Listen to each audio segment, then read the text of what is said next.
What is up, you guys? It's your girl Yinsu here from Upcomer, back again with another top 5 list. And today we're diving into the world of League of Legends esports to look at the most impressive mechanical outplays of all time. We've got a whole load of frame-perfect skills and abilities that make the other pros look like amateurs. And if you like outplays, make one of your own by clicking that subscribe button.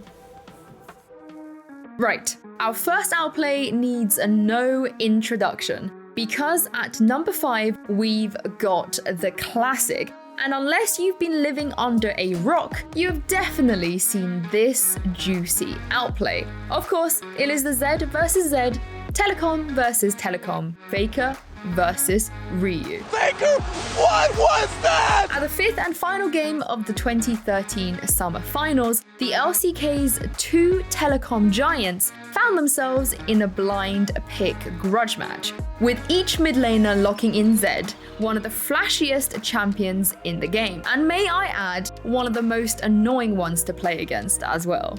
You don't need to be a League of Legends fan to know that winning a duel at 30% health against a full health opponent is impressive. And that's basically what Faker did. I'm like, even though I only have a mat on the floor, I think he's in the bed. Oh, Faker maybe in trouble here. Deathmark tries to clean it up for Ryu. Oh, look at the cleanse, look at the moves. Faker, what was that? Faker with a huge play, the QSS. I can't believe I just saw he that. actually won that duel. I can't believe that happened. Telecom I'm just charges into the KT Bullets base. Oh, wow. Can you say GG?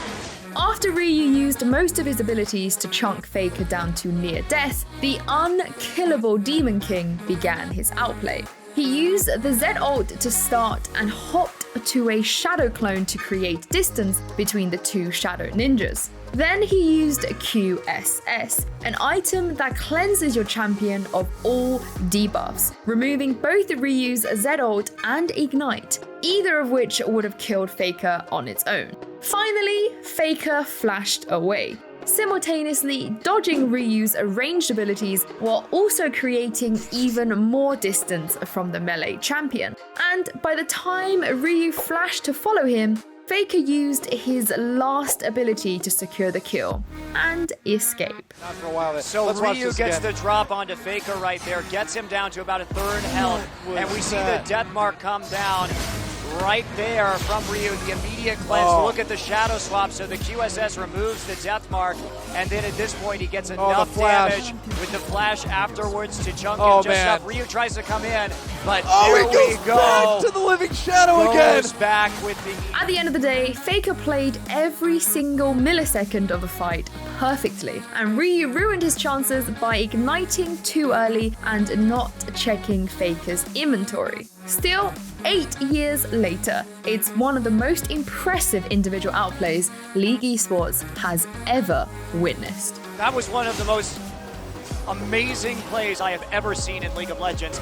Yes, Faker had a huge advantage in that he had the QSS right there, but to pull that off when he got so low. He started that fight at like 50% health. What do you do? What do you do? And that's what the KT Bullets, that's what Maffa's asking himself right there. Faker's invincible. In Huni's debut year back in 2015, he and Fnatic set a still unbroken record in Europe, completing an entire split undefeated, the 18-0. At number 4, we've got a hallmark outplay that defined what his career would become. Everyone's dying in this fight. Reckless goes down. Zatai gets a bunch back, but Huni, the double, the quadra kill for Huni. And that record split sent him and Fnatic to Worlds, where they were hopefuls to take the whole tournament. And they nearly did, advancing to the semi-finals before finally being sent home. But before his ticket back to EU was punched, Huni would continue to mark himself as a rising star to watch. I think that Huni's play was magnificent. Huni's teleport to the bot lane is very crucial. He has flash under turret, but he chose not to survive. He chose to 1v3 under the turret. In the group stage, Fnatic found themselves up against Chinese team Invictus Gaming. After teleporting to the bottom lane to assist his team, Huni was in a position to escape to safety after losing his AD carry. But where most people would retreat, Huni flashed face first into 3 enemy champions, killing them all. But at the same time, a fight in the bottom side. Ulti used on Nikita's to keep him alive. Reckless tries to zone the team out. This Annie's so low, but there come the teleports. Huni has arrived, and holy crap! Everyone's dying in this fight. Reckless goes down. Zatai gets a bunch shot, but Huni, the double, the steal, the triple kill, the quadra kill for Huni. Unbelievable! Riven is one of the most mechanically intensive champs in the game, and Huni plays it perfectly. Nobody expected it, even the casters were thrown off guard. But players, casters, and fans alike quickly learned to expect the unexpected from this superstar top laner. 5-1! The teleport comes in, and Huni flashed back in. He went past the Olaf and Fnatic at the mid lane tower, and most likely the dragon. I do not believe that this just happened. Oh, that was incredible. Coming in at number 3, we have none other than Doublelift on his signature champion, Lucian, playing a late game teamfight on a knife's edge to win TSM the 2016 LCS Summer Finals. They've got 3, Impact goes down, and Ace for TSM! Doublelift turns around the fight! TSM was up 2-1 in the series, but in the 4th game, their opponents Cloud9 took the lead. C&I's comp was built for engaging teamfights, and at 40 minutes, they did just that to push for the win and even up the series. But Doublelift and Haunter had other plans. For the play again, one Double time get on tagged. Impact on the front line. Here comes Smoothie, going for the knockup. They might catch in. Yes, they do. Cloud9 started the fight by using their abilities to chunk Doublelift and then lock him out of the fight, artificially creating a huge advantage for C9. Doublelift was then faced with a split-second decision: hop over a wall to join his team, or stay put until it was safer to fight head-on. Let's say Lucian is chunked 50% HP. He's in the same position as an Ashe would be. Now he can visualize, like, what is the next thing that can possibly be a danger to me? Like, what's the next skill shot? Who's the next person who might jump me? And he can look for the outplay. He chose to stand back and wait, doing his best to get in some chip damage, and as it turned out, that was the right call. Even with his reserved play, he was almost dead by the time the fight came to him. But with 3 TSM members each at 20% health, Doublelift decides to live by his own advice. He looks for the outplay. 1600 damage crit. Can they get double? Low. Meteos, another knockup, trades his life, but it's down. Gets the GA. Double killing them all. Kills everybody. They've got 3. Impact goes down. And Ace for TSM. Doublelift turns around the fight. Doublelift plays it tight. He uses his dashes at the last second possible to bait C9 and maximize his damage. He hits 19 of the 22 bullets on his ult to chop Cloud9 down. He then cleans it up in a 3v4, keeping each TSM member alive and winning the game. This fight was a matter of inches. If he had played it differently, if he had dashed over the wall to join his friends, Cloud9 would have eliminated him and would have likely taken the game as well. And possibly even the series. I think that's like the beauty of picking a champion like this is you can always have something to improve on. You know, I practice and I try to perfect my mechanics 12 hours a day, but it's still not good enough.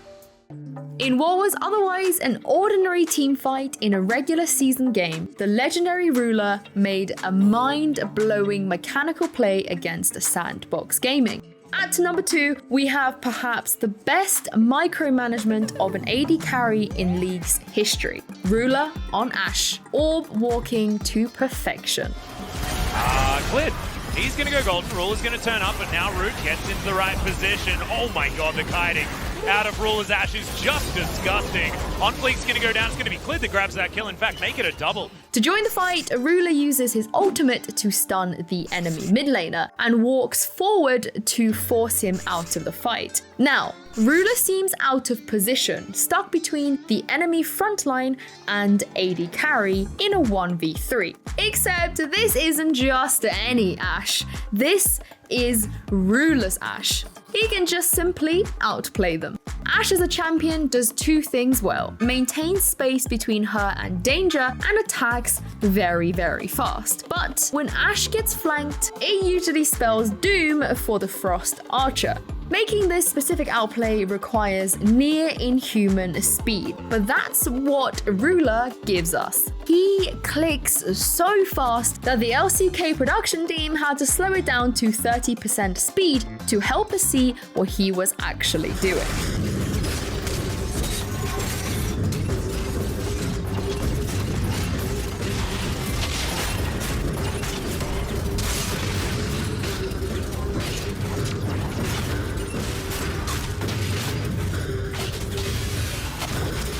Now, let's watch that again. Ruler has to perfectly move his mouse behind him, then back to the enemy over and over again in just milliseconds. He's also consistently switching targets to keep each of them slowed from his passive to stay alive. If he hadn't hit each of them, he would have been caught. If he hadn't simultaneously walked backwards, he was dead, and a single misclick on his 3 moving targets would have meant doom for the squishy AD carry. But alas, he was perfect. The icing on the cake is that the entire hyped up replay is just him auto-attacking. He didn't outplay with spells or abilities, just frame perfect movement and attacks, taking an otherwise doomed scenario and making it a game-winning play. Ruler is a god. Going to be discovered here by Outplays to start the game-winning fight for Gen G. Yeah, I mean, Clid manages to get over the wall, and then take a look at Ruler's Ashe here. I mean, Aphelios tries to do something, and oh my God. He says 200 years, and Ruler says that, I don't know what he says, actually. Maybe Ashe is secretly Aphelios' mother. I have no idea. I don't know. The kiting was pretty insane.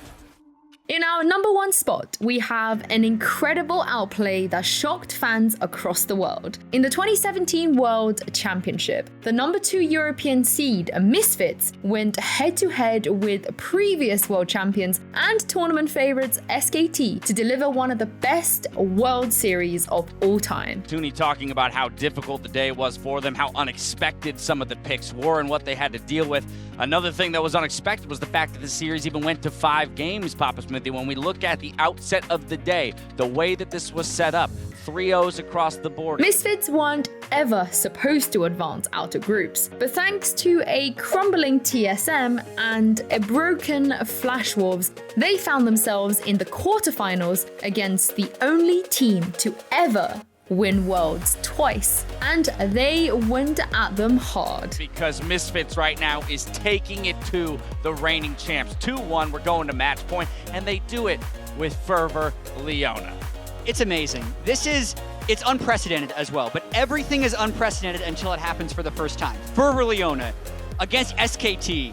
Having Faker and Bang look tilted in a series at World. After tying the series 1-1, Misfits support Ignar went Super Saiyan and started brawling to the death at the first sight of SKT. Despite picking Leona, a tanky support, he chose a rune meant for fighters, modifying him to rack up damage the longer he stayed in a fight, for the trade-off of some tanky stats. He brought aggression where most wouldn't, and he played it beautifully. They traded heavily level 1, and just as it seemed like all hope was lost for the Misfits duo, Ignar jumped straight onto SKT's AD carry, igniting him and auto-attacking relentlessly. The bot lane took a pretty rough trade here, and Leona from behind is actually abysmal. You need to be able to go aggressive, or you can't do anything. Well, they try to get to the front already. Ignite goes down immediately. No flash forward, but the heal comes out. They turn to Wolf as Bang feels like he can get back into the fight. Just 150 Hansama has no heal. on Sama. One more shot as Wolf wants the glitter lands. Bang almost got it. Barrier comes in.